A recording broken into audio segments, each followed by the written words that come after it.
बोलिए गोविंद भगवान की जय। सनातन धर्म की जय। गौ माता की जय। प्रिय आदरणीय सभी भक्तजन, हम आपके हृदय स्वरूप मंदिर में बैठे हो उस परम पिता परमात्मा को कोटि कोटि नमन करते हैं, दंडवत करते हैं, प्रणाम करते हैं। आज का विषय है पाराशर ऋषि का जन्म कैसे हुआ। हमने एक कथा के माध्यम से श्रवण किया था कि भगवान भोलेनाथ अपने हिमालय पर्वत पर माता पार्वती के साथ विद्यमान थे। भगवान भोलेनाथ और माता पार्वती बड़े ही हास्यास्पद लीलाएं कर रही थी। तो माता पार्वती ने भोलेनाथ से कह दिया कि प्रभु, आप तो जगत के पिता हैं और मैं जगत की माता हूं। विश्व में मेरे बराबर सभी देवताओं में कोई ऐसी सुंदरी महिला नहीं। भगवान भोलेनाथ आशुतोष है, वो उस घट घट की जानने वाले हैं।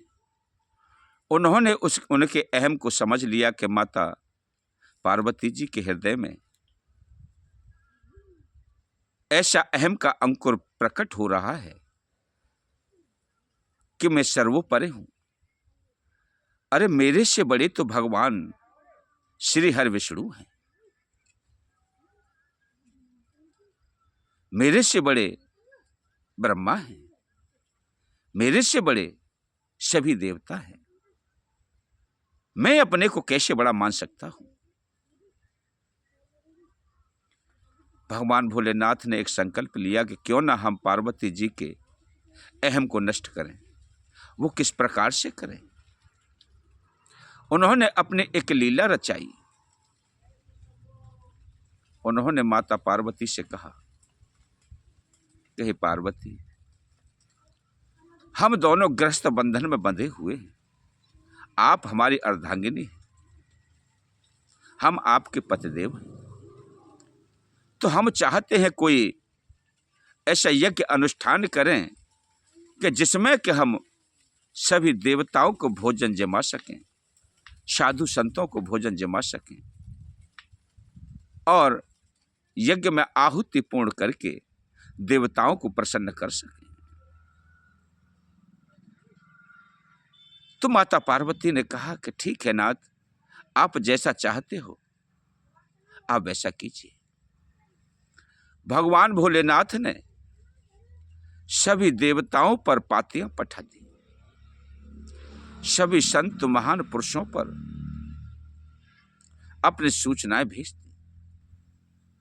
समय निश्चित कर दिया कि उस समय में हमारे यहां पर बहुत बड़ा विशाल यज्ञ है और सभी को सादर आमंत्रित किया जाता है, पधार करके यज्ञ में सम्मिलित हों और भगवान के प्रसाद में भोग लगा करके हमें अनुग्रहित करें। जब दोनों प्राणी आपस में इस प्रकार से बातें कर रहे थे तो कहा कि भोलेनाथ, कहां कैसे करोगे व्यवस्था। यहां तो सब पहाड़ी पहाड़ है, जंगल ही जंगल है। अरे आप बताइए कैसे होगी ये व्यवस्था। कि इस बात की आप चिंता ना करो, चलो ये व्यवस्था भी होगी। भोलेनाथ ने ऐसी माया रची कि कुछ दूर पर जाकर के बहुत विशाल एक महल बना दिया और पार्वती को लेकर के वहां पहुंच गए। उन्होंने सभी कारीगरों से कहा कि भाई जितनी भोजन सामग्रियां हैं बना बना करके और इसमें जो कमरे हैं सब में एकत्रित कर दो, इकट्ठा कर दो, जिससे कि सभी देवता और संतों के लिए भोजन प्रसादी जमा सकें। अब पार्स लगने लगा तो कहा कि पार्श्व में कोई रहना चाहिए और ऐसा व्यक्ति रहना चाहिए जो शुद्ध हो और उसकी निगरानी में सारा काम देख रेख में होता रहे, किसी प्रकार की कोई कमी ना आए, कोई अशुद्धता ना आए।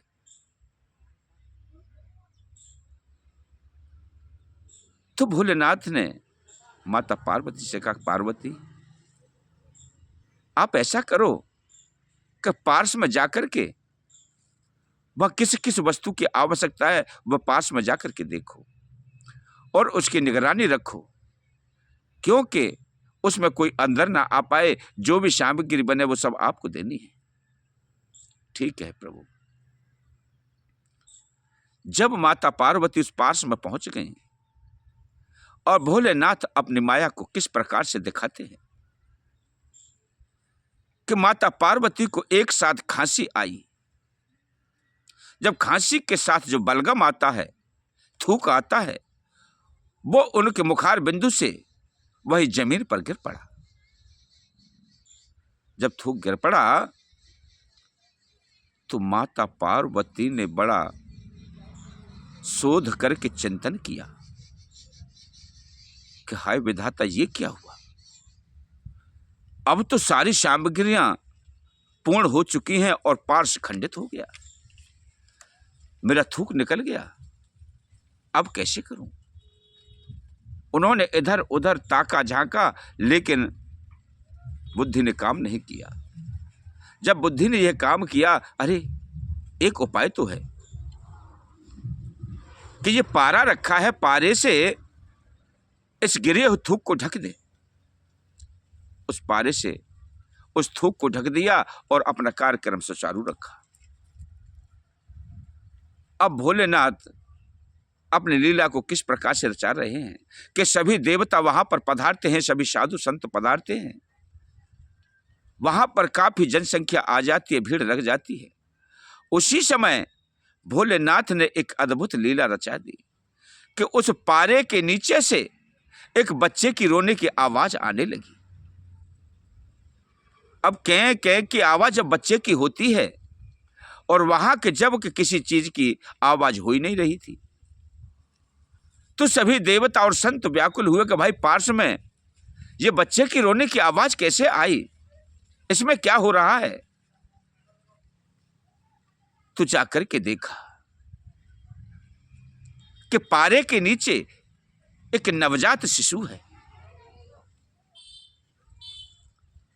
तो भोलेनाथ ने पार्वती से कहा कि पार्वती, अगर आपको ऐसा ही करना था तो आप मुझे बता देती। आपने सारे पार्श्व को खंडित कर दिया। अब बताइए आए हुए मेहमानों को किस प्रकार से यह प्रसाद पवाई जाएगी। पार्वती शर्म के मारे नीचे को नजर डाल करके बैठ गई कि हे विधाता, ये क्या हुआ।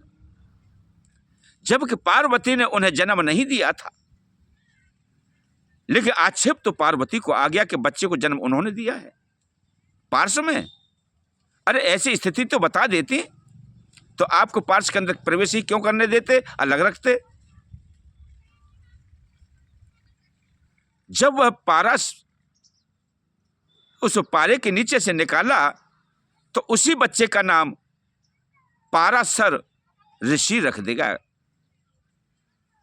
जब पाराशर ऋषि उस पारे के माध्यम से और उन्हें पाराशर बना दिया गया। मेरे प्रिय सज्जनों, इस प्रकार से पाराशर ऋषि का जन्म हुआ। यह हमने कथा एक श्रवण की थी, वह कथा आप तक भेजी है। ओम नमो नारायण, ओम नमो नारायण, ओम नमो नारायण।